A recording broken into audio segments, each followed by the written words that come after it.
Fina Maghfirah. Ini judul tesisnya, implementasi pembelajaran pendidikan agama Islam membentuk generasi unggul Imin Dua Probolinggo dan Misrodatul Jannah. Sudah siap ujian? Siap. Oke, silakan berdoa terlebih dahulu.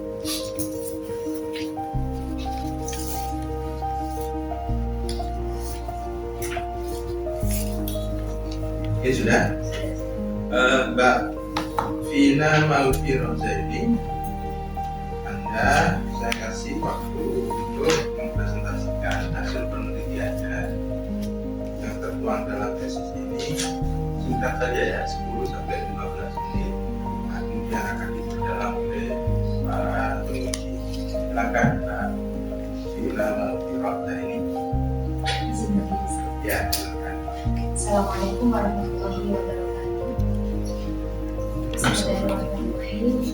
Hamdan wa syukurillah yang saya hormati pengasuh Pondok Pesantren Bayrul Hasan Jenggo, Kiai Haji Muhammad Hasan Mutawakil Mahmud SHM, yang saya hormati Rektor Universitas Islam Bayrul Hasan Jenggo, Asosiat Profesor Dr. Abdul Aziz MAG, dan yang saya hormati penguji utama Asosiat Profesor Dr. Abdul Aziz MAG, yang saya hormati penguji kedua Dr. Endah Trini Sudaningsih MPDI, dan yang saya hormati Ketua Penguji Dr. Haji Imam MS MPDI, dan yang terakhir yang saya hormati Sekretaris Penguji Dr. Ainul Wahid Sota MPDI.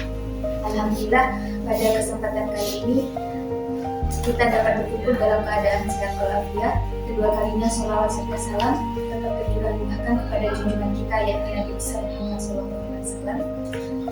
Pada kesempatan kali ini saya akan mempresentasikan tesis saya yang berjudul Implementasi Pembelajaran Pendidikan Agama Islam dalam Membentuk Generasi Unggul. Studi kasusnya di Min 2 Probolinggo dan Misrodatul Jannah 1 Maron Probolinggo. Tesis ini dilatar belakangi oleh perkembangan teknologi dan tantangan era digital yang menuntut peserta didik untuk tidak hanya cerdas secara intelektual, tetapi juga harus cerdas secara emosional dan spiritualnya. Di sini pendidikan agama Islam berperan penting dalam membentuk karakter dan integritas tersebut. Min 2 Probolinggo dan Misrodatul Jannah 1 telah mengintegrasikan nilai-nilai tersebut dalam aktivitas pembelajarannya sehari-hari. Dari latar belakang tersebut, tujuan sistem pendidikan nasional dan pendidikan Islam adalah membentuk generasi unggul yang unggul secara intelektual, spiritual, dan emosional melalui penerapan nilai-nilai akidah syariah. Tapi di lapangan masih terdapat pembelajaran yang seringkali hanya menerapkan pembentukan karakternya belum tersentuh. Jadi pembentukan karakternya belum secara menyeluruh seperti itu. Jadi penelitian ini tujuannya mengkaji secara sistematis bagaimana perencanaan, pelaksanaan, dan evaluasi pembelajaran PAI tersebut dalam membentuk generasi. Yang selanjutnya dari latar belakang tersebut muncul rumusan masalah. Yang pertama adalah bagaimana perencanaan pendidikan agama Islam, pembelajaran pendidikan agama Islam dalam membentuk generasi unggul. Yang kedua adalah bagaimana pelaksanaan pembelajaran PAI dalam membentuk generasi unggul di Min 2 dan Misrodatul Jannah 1. Yang ketiga adalah bagaimana evaluasi dari pembelajaran PAI dalam membentuk generasi unggul di Min 2 dan Misrodatul Jannah 1 Maron Probolinggo. Selanjutnya ada teori dari generasi unggul. Yang dipakai adalah teori Metode Dewantara, di mana generasi unggul yang dimaksud adalah memiliki keseimbangan antara cerdas intelektual, cerdas secara emosional, dan juga cerdas secara spiritual.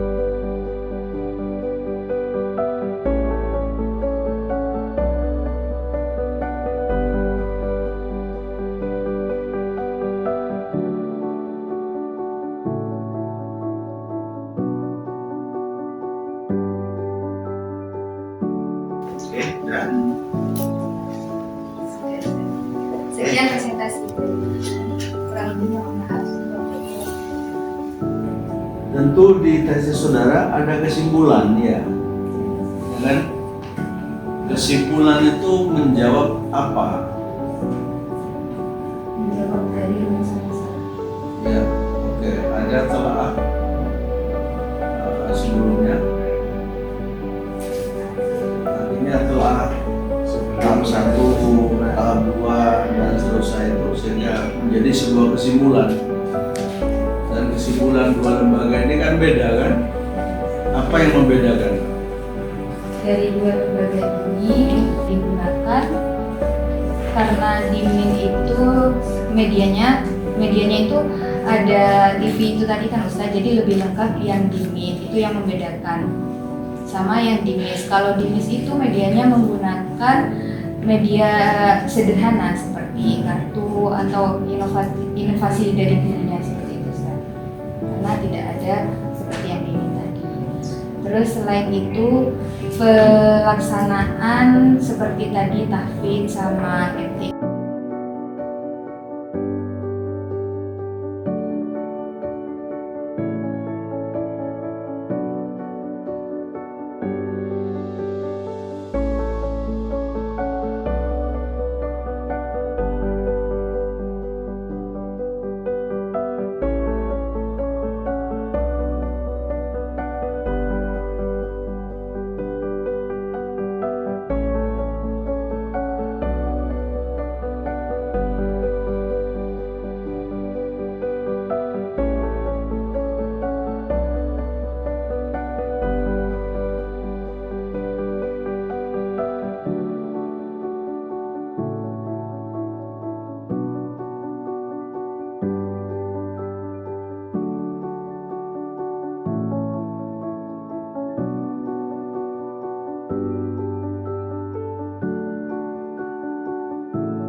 Yang menggunakan itu yang DIMIN saja, yang DIMIN 2 yang menggunakan FQS. Jadi itu metode Qurani Sidogiri seperti itu.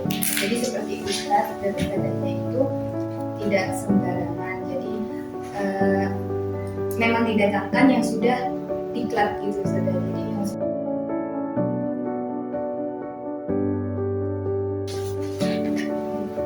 terima kasih saya sampaikan pada para dosen kunci